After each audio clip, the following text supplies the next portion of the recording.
लगभग 200 वर्षों तक भारत में गुलामी से The Bluetooth device is connected successfully. स्वतंत्र भारत में साथ में हम सब लोग जिनकी उपस्थित हैं, हम सब लोगों ने स्वतंत्र भारत देखा है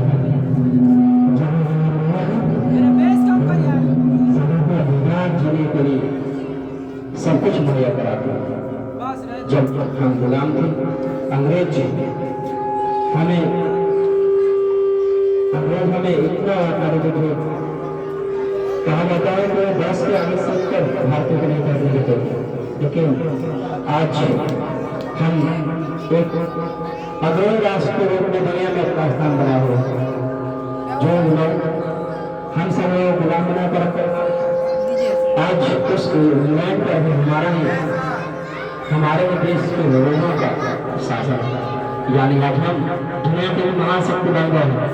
इसलिए हम आप सब लोगों से अपने जितने भी हमारे उपस्थित अभिभावक हैं, हमारे बच्चे हैं, उनसे कहना चाहेंगे स्वाद और सशक्त भारत बनाइए।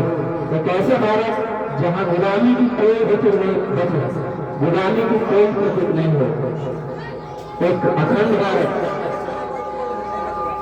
हमारे भारत की सेनाएं अगर हिंदू को सकते तो आगे तो रहे, ऐसा भारत बनाएंगे हम सब लोग। आप लोग बनाएंगे ना?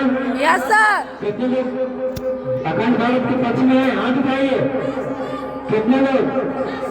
हम सब लोग अखंड भारत फिर से बनाएंगे, ठीक है?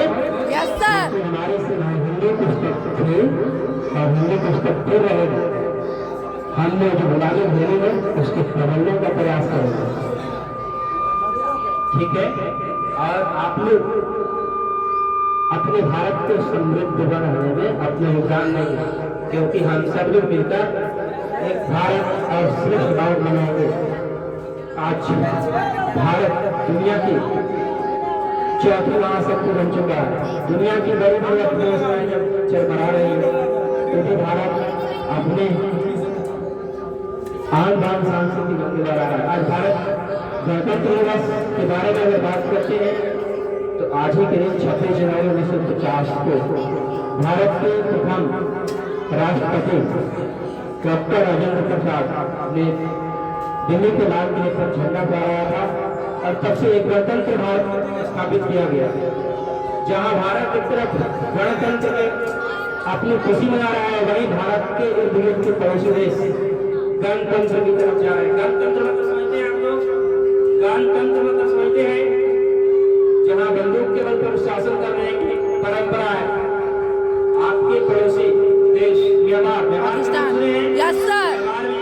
गणतंत्र स्थापित हो चुका है, यानी कि राजशाही आ गई। पाकिस्तान उसी रास्ते पर है, अफगानिस्तान में भी गणतंत्र स्थापित हो गया है। तब हमारे पड़ोसी देश चीन, जहां पर लोकतंत्र को पनपने ही नहीं दिया गया, उस दौर में हम भारतीय गणतंत्र मना रहे हैं, जहां जनता ही शासन करती है।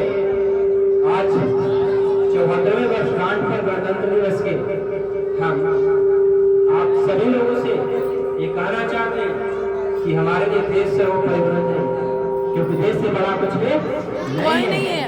इसलिए आप सब लोग भी आगे भविष्य में जो हमारे बच्चे हैं वो भी अपने देश को इसी तरह से आगे ले जाएंगे। हम गुलामी के सारे प्रतीकों को धीरे धीरे समाप्त कर रहे हैं और जो भी बचा कुचा है विगत 25 वर्षों में समाप्त कर देंगे, यानी एक ऐसा भारत बनाएंगे जहां सब कुछ भारतीय होगा। आज हमारे देश के राष्ट्रपति द्रौपदी मुर्मू जब कर्तव्य पथ पर अपनी सेना की सलामी दे रही थी, तब एक भी विदेशी तोप और एक भी विदेशी फाइटर जेट नहीं लाया गया, सब देसी लाया गया, ताकि हम अपने आप को समझे। हमें भारतीय होने पर गर्व होना चाहिए। विवेकानंद का नाम सुने आप लोग? Yes sir. विवेकानंद का? Yes sir. विवेकानंद उस जमाने में भारत में पैदा हुए थे जब पश्चिमी दुनिया के लोग विवेकानंद को भारत के लोग कहते थे, भारत के लोग मदारियों और सफेदों के देश में रहते हैं। भारत के बारे में ऐसा कहा जाता था। उस दौरान विवेकानंद जब अमेरिका में गए अमेरिका के सम्मेलन में उन्होंने सिद्ध कर दिया कि हम भारतीयों के सामने दुनिया में कोई नहीं है। उन्होंने कहा हमें गर्व है, हम भारतीय हैं, हमें गर्व है कि हम ऐसी संस्कृति चाहते हैं जहाँ लोग हमेशा शून्य की कल्पना करते हैं। जो चीज शून्य होता है उसी से क्या कर सकते हैं, निर्माण कर सकते हैं। शून्य की एक अपनी क्षमता है, किसी भी संख्या के बाद लगता है उसके महत्व को क्या करता है, आगे कर देता है। वैसे ही हम भारतीय हैं, जिसके साथ भी जुड़ते हैं उसके महत्व को बढ़ा देते हैं। जो अमेरिका दुनिया का महाशक्ति समझता है अपने आप को, उसकी भी स्थिति कुछ अच्छी नहीं है। वहां भी गणतंत्र लागू हो चुका है। आज हम लोग अपने विद्यालय में सुरक्षित हैं और अमेरिका में जो बच्चे हैं वहां के स्कूल के, वो सुरक्षित नहीं है। जानते हैं क्यों? बंदूक। क्योंकि वहां गणतंत्र का नाम रखा गया है, वहां पर गणतंत्र है, क्योंकि वहां पर हथियार रखना आम बात है। विद्यालय में बच्चे भी बंदूक लेकर पहुंच जाते हैं। आप लोग तो कभी ऐसा नहीं करते हैं? नहीं सर। हमारे यहाँ गुरुजी शिक्षक क्या लेकर आते हैं स्कूल? पेन, कलम, लेखनी। जबकि अमेरिका जैसे देश में शिक्षक बंदूक लेकर जाते हैं। सोचिए हम कैसे भारत में रहते हैं। हमारा भारत कितना महान है। हमारे यहाँ की शिक्षा पद्धति, हमारे देश की संस्कृति दुनिया को जोड़ती है। हम कभी भी दुनिया को अपनी भाषा बताने के लिए नहीं जाते हैं, दुनिया स्वयं हमारी भाषा को समझती है। क्योंकि जब दुनिया के लोग दुनिया को युद्ध देते हैं तब भारत के लोग दुनिया को बुद्ध देते हैं। बुद्ध मतलब जानते हैं क्या होता है? ज्ञानी। और बुद्ध भगवान वैसे व्यक्ति थे जो कहते हैं शांति के रास्ते पर चलना है। तो हम उस देश के वासी हैं जहाँ नदी, पहाड़ और पेड़ को भी हम पूछते हैं। और हमारी संस्कृति कहती है वसुधैव कुटुंबकम, पूरा संसार परिवार है। हम पूरे दुनिया के लोगों को आश्रय देते हैं। जो अफगानिस्तान बार बार हमारे देश को नौजवान किया, वहां भी जब अनाज की कमी होती है तो हम वहाँ अनाज पहुंचाते हैं। 200 लड़का हमारे दोनों प्रधानमंत्री को जानकर हत्यारा बना, उसको भी अनाज देते हैं।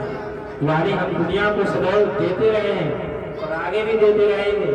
लेकिन सबके साथ साथ हम सबका पहला कर्तव्य होना चाहिए, राष्ट्र प्रथम, देश प्रथम। देश से बड़ा कुछ भी नहीं होना चाहिए। देश रहेगा तो हम रहेंगे, देश नहीं रहा तो हम क्या करेंगे? गुलाम बन जाएंगे। और गुलामी की यातनाएं हमने सही है, हमारे पूर्वजों ने सही है। गुलामी क्या चीज होती है? गुलामी की बहुत सारे गुलामी के प्रतीक चिन्ह अभी भी हमारे पास है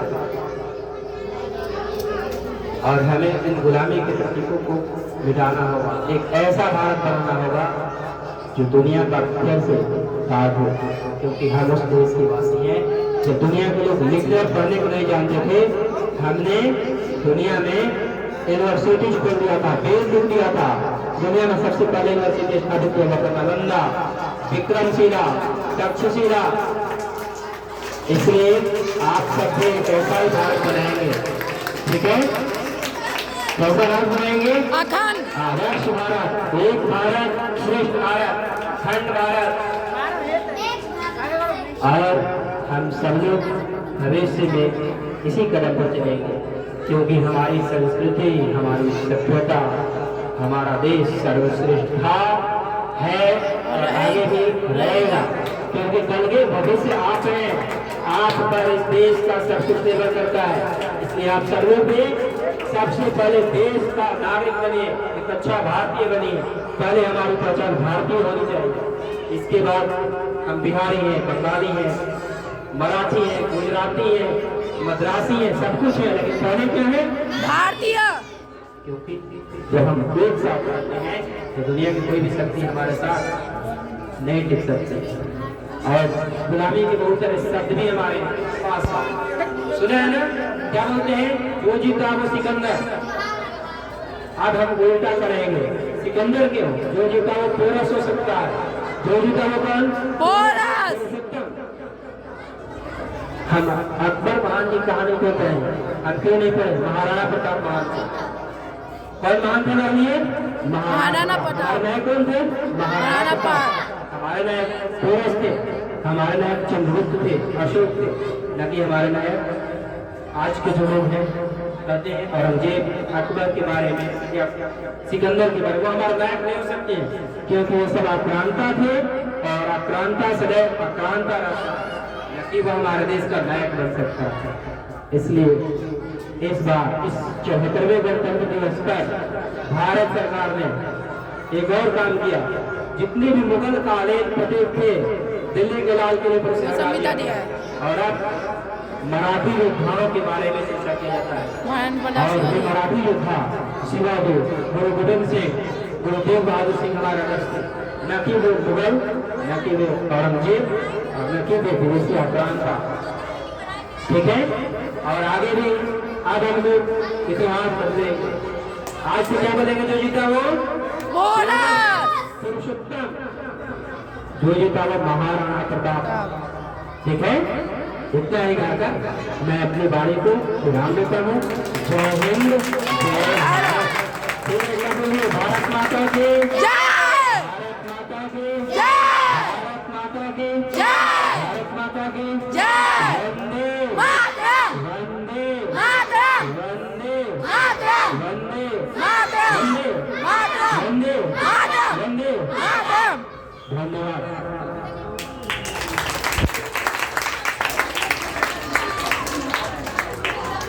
चंदन से लगा है।